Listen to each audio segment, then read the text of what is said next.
ಬಂಟ್ವಾಳದಲ್ಲಿ ನಿನ್ನೆ ಗ್ರಾಮ ಪಂಚಾಯತ್ ಸದಸ್ಯರ ತರಬೇತಿ ಕಾರ್ಯಾಗಾರದ ಉದ್ಘಾಟನೆ ಹಾಗೂ ಬಂಟ್ವಾಳ ತಾಲೂಕಿನ ವಿಕಲಚೇತನರಿಗೆ ಸರ್ಕಾರದ ಅನುದಾನದಲ್ಲಿ ಸವಲತ್ತು ವಿತರಣಾ ಕಾರ್ಯಕ್ರಮ ನಡೆದಿದೆ. ಈ ವೇಳೆ ಮಾತನಾಡಿದ ಬಂಟ್ವಾಳ ಶಾಸಕರಾದ ರಾಜೇಶ್ ನಾಯ್ಕ ಉಳಿಪಾಡಿ ಕುತ್ತು ಅವರು ಸರ್ಕಾರದ ಸೌಲಭ್ಯಗಳನ್ನು ಪಡೆದುಕೊಂಡು ಸ್ವಾವಲಂಬನೆಯ ಬದುಕು ಸಾಗಿಸಿ ಸರ್ಕಾರದ ಬೇರೆ ಬೇರೆ ಯೋಜನೆಗಳನ್ನು ಸಮರ್ಪಕ ರೀತಿಯಲ್ಲಿ ಬಳಸಿಕೊಂಡು ಪ್ರಯೋಜನ ಪಡೆದುಕೊಳ್ಳುವಂತೆ ತಿಳಿಸಿದರು. ಕಾರ್ಯಕ್ರಮದ ಅಧ್ಯಕ್ಷತೆಯನ್ನ ತಾಲೂಕು ಪಂಚಾಯತ್ ಅಧ್ಯಕ್ಷರಾದ ಚಂದ್ರಹಾಸ ಕರ್ಕೆರವರು ವಹಿಸಿದ್ರು.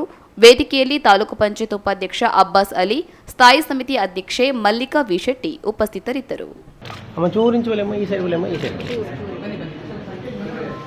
Okay.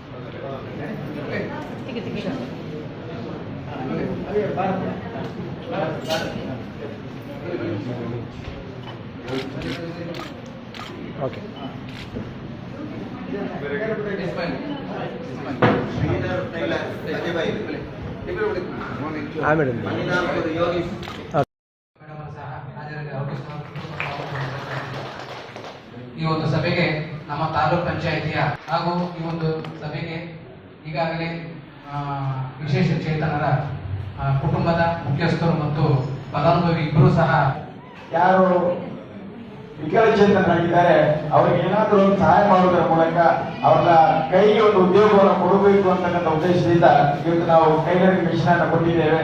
ನೀವು ನಿಮ್ಮ ಜೀವನದಲ್ಲಿ ಮತ್ತೊಬ್ಬರನ್ನ ನಂಬಿರುವುದಕ್ಕಿಂತ ನಿಮ್ಮ ಕೈಯಲ್ಲಿ ಏನಾದರೂ ಒಂದು ಉದ್ಯೋಗ ಮಾಡಿಕೊಂಡು ಬದುಕನ್ನು ಕಾಣಬೇಕು ಅಂತಕ್ಕಂಥ ಉದ್ದೇಶ